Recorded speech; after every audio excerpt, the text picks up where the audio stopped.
좌우 옆에 계시는 또 앞에 뒤에 계시는 분들과 이렇게 인사를 하겠습니다. 당신은 하나님의 특별한 계획을 가진 성도입니다. 시작. 당신은 하나님의 특별한 계획을 가진 성도입니다. 그리고 하나 더 똑같은 문장인데 다르게 표현했습니다. 하나님께서 당신을 향한 특별한 계획이 있습니다. 길죠. 하나님께서 당신을 향한 특별한 계획이 있습니다. 네, 아멘. 자기가 어떠한 존재인지는 자기가 하는 행동에서 드러납니다. 본질적으로 항상 시험하는 존재가 있는데 바로 마귀입니다. 마태복음 4장 1절에 보시면 예수께서 성령에게 이끌려 마귀에게 시험을 받으러 광야로 가사라고 나옵니다. 그리고 또 4장 3절에 보시면 시험하는 자가 예수께로 나와서라고 되어 있습니다. 이렇게 시험하는 자, 마귀가 광야에서 예수님께 세 가지의 시험을 합니다. 그 중에 첫 번째가 먹는 것에 대한 시험이었습니다.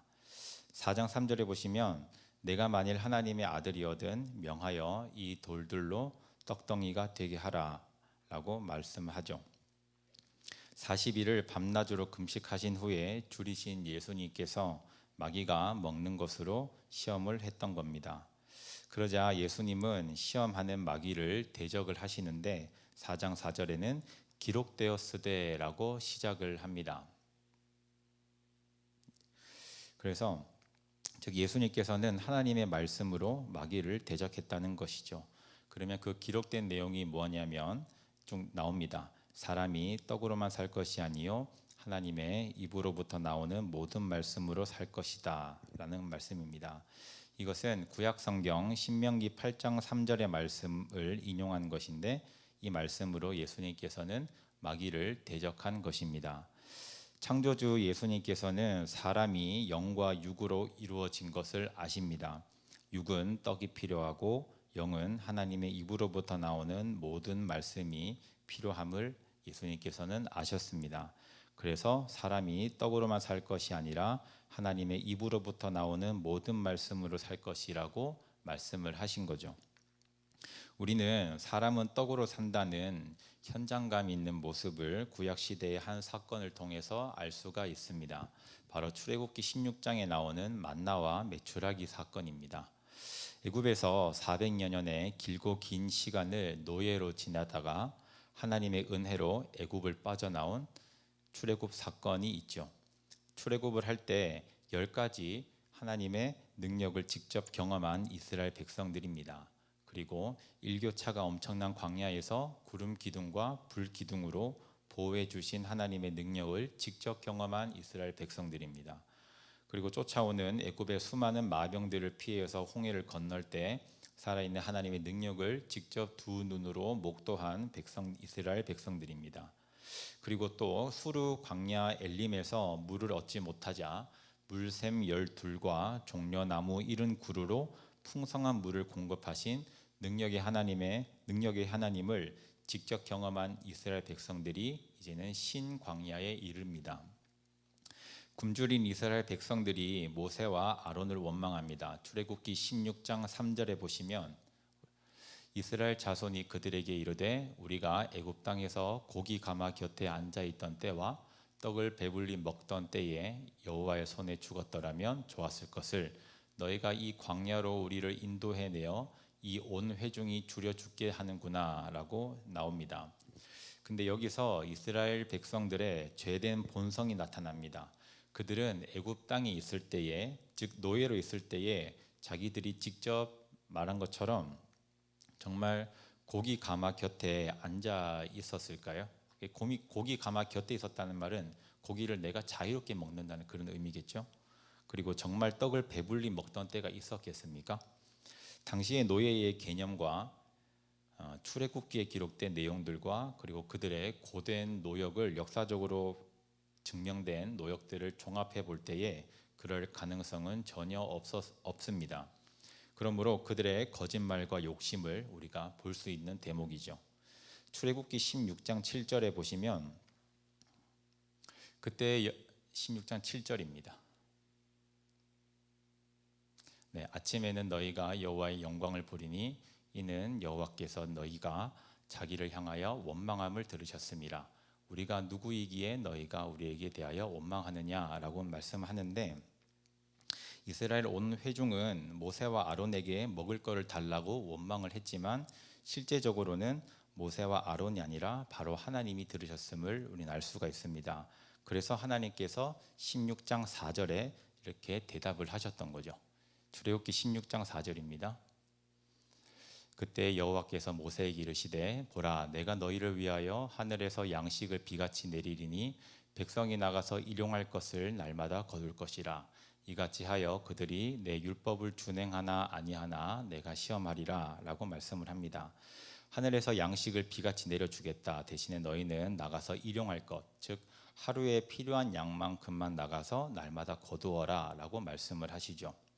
하나님께서도 이스라엘 백성들이 먹을 것이 필요했음을 아셨습니다. 그래서 하늘에서 양식을 비같이 내려주겠다고 약속을 하신 거죠. 육을 위한 양식이 필요 없다면 하나님께서도 그렇게 하지 않으셨을 겁니다.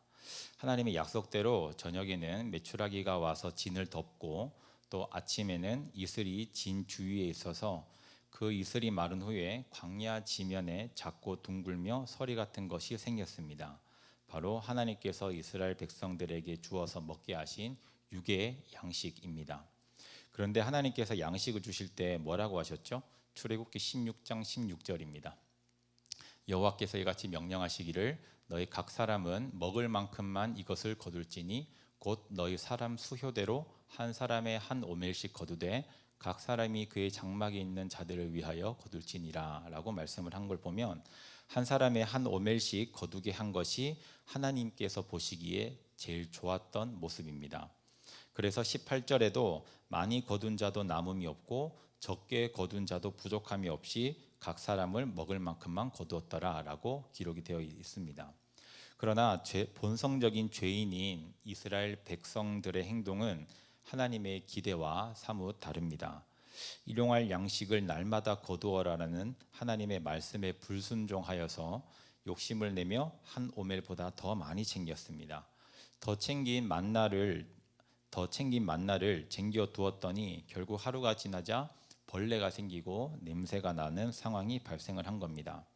그리고 또 안식일에는 아무 일도 하지 말라는 하나님의 말씀에 근거하여서 출애굽기 16장 25절에 보시면 만나를 같이 제가 읽어드릴게요. 모세가 이르되 오늘은 그것을 먹으라. 오늘은 여호와의 안식일인즉 오늘은 너희가 들에서 그것을 얻지 못하리라 라고 말씀하죠.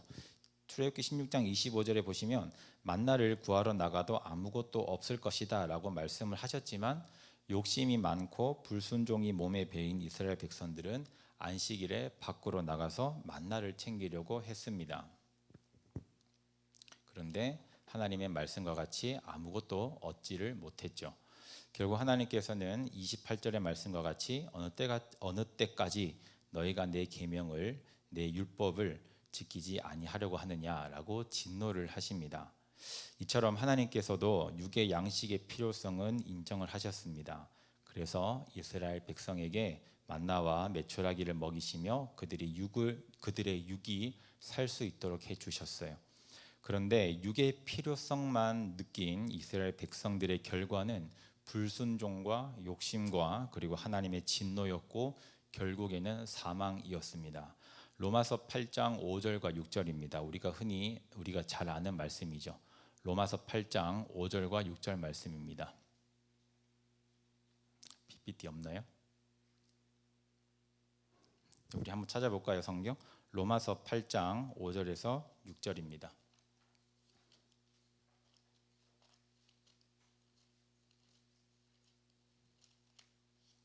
로마서 8장 5절과 6절을 우리 다 같이 한번 읽어보겠습니다. 천천히 찾으시고 다 같이 읽도록 하겠습니다.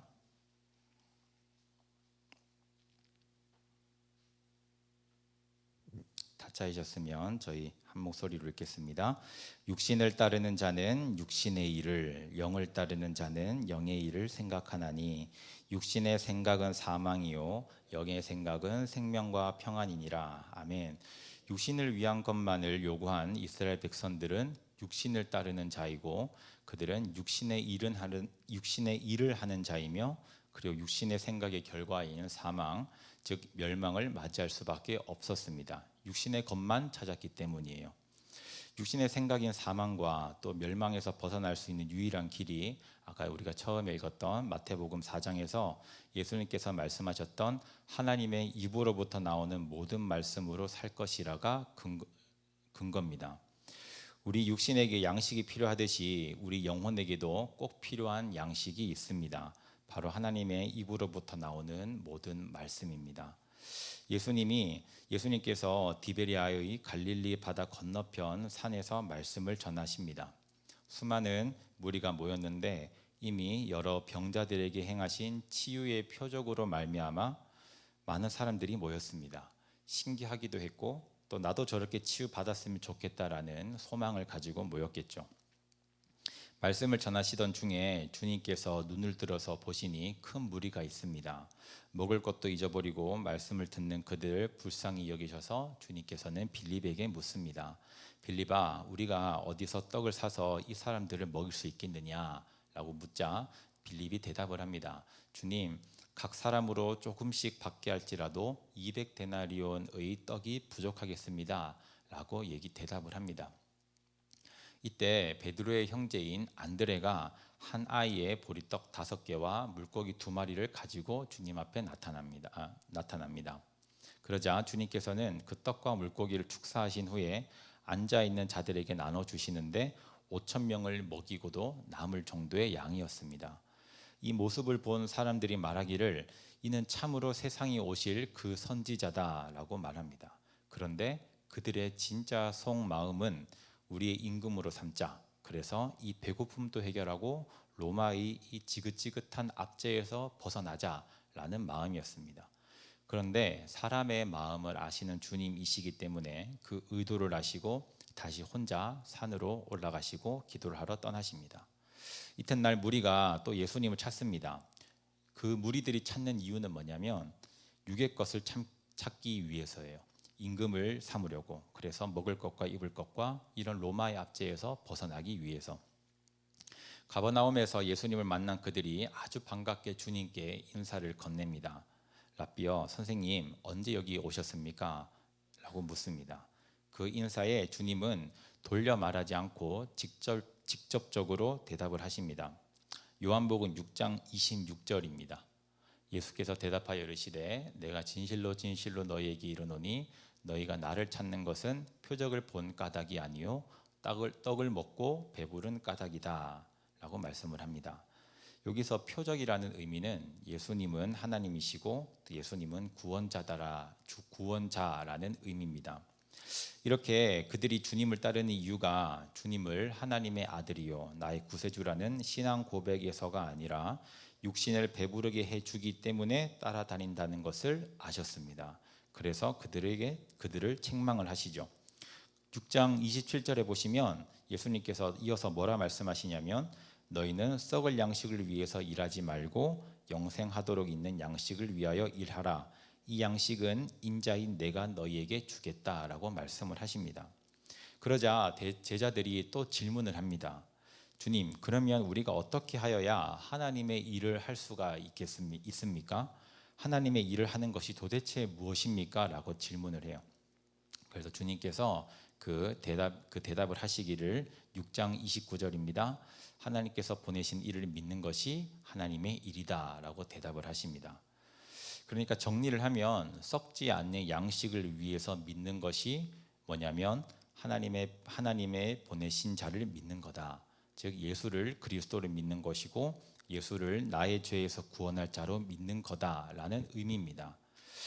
우리는 예수님을 어떠한 존재로 믿는가 한번 생각해 보셔야 됩니다. 예수님을 유일한 구원주요 나의 죄를 사하기 위해서 십자가에 매달려 죽으신 구세주로 믿느냐, 아니면 수많은 종교의 창시자 중에 하나거나 아니면 마음의 위안을 얻기 위한 훌륭한 성자 혹은 위인으로 믿느냐, 우리는 명확하게 내 입장을 표명을 해야 됩니다. 이어서 주님께서는 자기 자신을 어떻게 말씀하시냐면 요한복음 6장 48절에서 51절까지 말씀입니다. 제가 읽어드리겠습니다. 내가 곧 생명의 떡이니라. 너희 조상들은 광야에서 만나를 먹었어도 죽었거니와 이는 하늘에서 내려오는 떡이니 사람으로 하여금 먹고 죽지 아니하게 하는 것이니라. 나는 하늘에서 내려온 살아있는 떡이니 사람이 이 떡을 먹으면 영생하리라. 내가 줄 떡은 곧 세상의 생명을 위한 내 살이니라 하시니라. 아멘. 또 이와 관련해서 비슷한 내용이 54절, 56절, 58절에 있는데 내용은 이렇습니다. 내 살을 먹고 내 피를 마시는 자는 영생을 가졌다. 또 내 살을 먹고 내 피를 마시는 자는 내 안에 거한다. 이렇게 말씀을 하는 내용을 듣자 유대인들은 자기의 살을 먹고 피를 마시라는 예수님의 이 말을 도무지 이해할 수가 없었습니다. 그래서 결국 예수님을 십자가에 매달려 죽이기까지 하고 이단으로 취급하기도 했죠.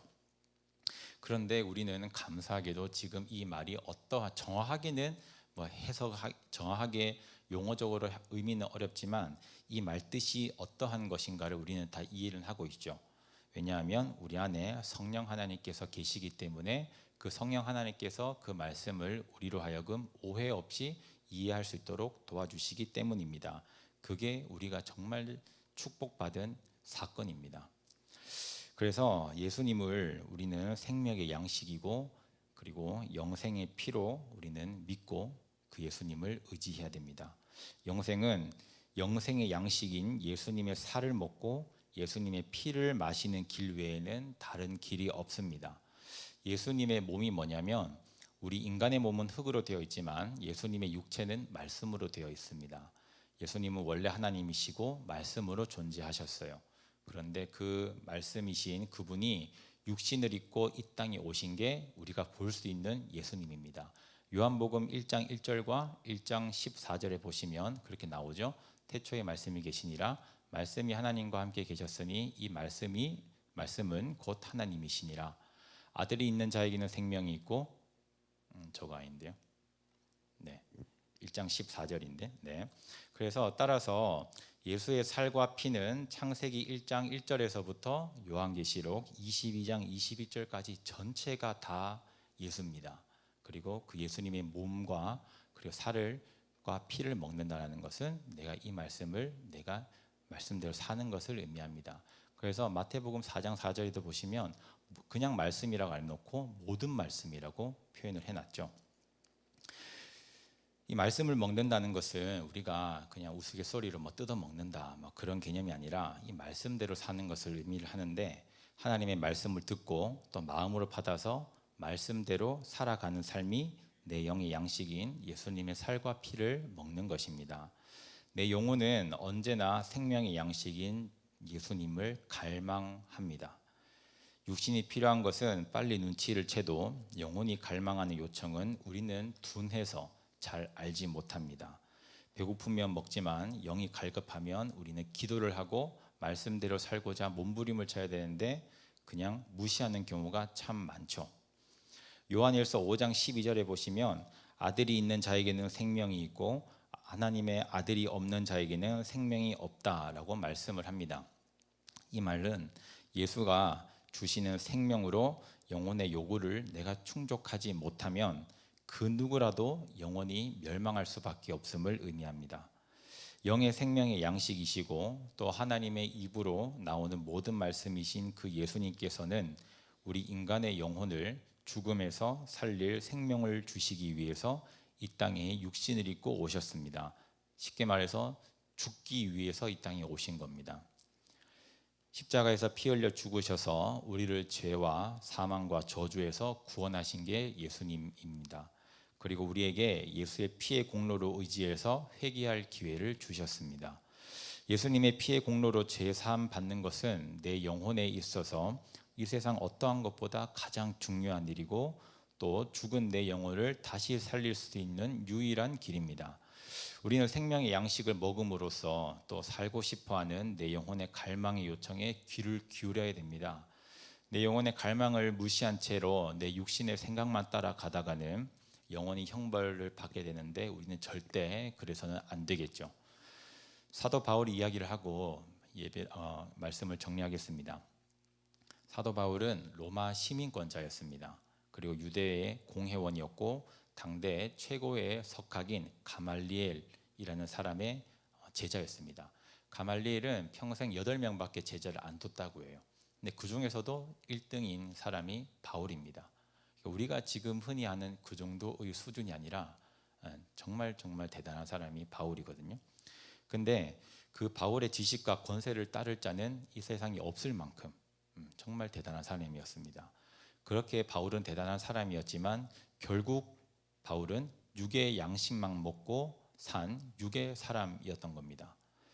바울은 자기 영혼이 진정으로 갈망하는 요청을 알지 못하고 육신의 일만 쫓던 사람이었습니다. 그러다가 어느 날 예수님을 믿는 자들을 잡으려고 다메섹으로 가던 중에 하늘로부터 소리를 듣게 됩니다. 사울아 사울아 내가 어찌하여 나를 핍박하느냐. 사울이 대답합니다. 주여 누구십니까? 대답을 하시죠. 나는 네가 핍박하는 예수라. 주님의 그 음성을 듣는 순간 바울은 신성모독죄로 십자가형을 받고 죽었던 죄악의 원흉이라고 불렸던 예수가 바로 자신이 믿고 있는 하나님의 아들이심을 믿게 됩니다. 그리고 그가 십자가에 달려 피 흘려 죽으신 이유를 알게 되었고 오직 예수 십자가의 피의 공로 앞에 회개함으로만이 영원히 죄사함 받고 구원받는다는 영적 사실도 알게 되었습니다. 바울은 드디어 자기 영혼의 요구를 깨닫게 된 것입니다. 그래서 다메섹 도상에서 예수님을 만나서 자기 영혼의 갈망이 충족이 되었을 때 드디어 그는 이제 영의 양식을 먹는 영의 사람이 되었고 그의 영혼이 맞이했던 주님을 영접했던 그 기쁨은 우리가 말할 수 없을 정도로 대단했습니다. 자신의 영적 갈망이 충족되고 영의 양식을 먹는 자가 되자 바울의 인생이 바뀝니다. 과거에 자신처럼 예수를 몰라 영원히 망할 인생들에게 복음을 전하기 시작했습니다.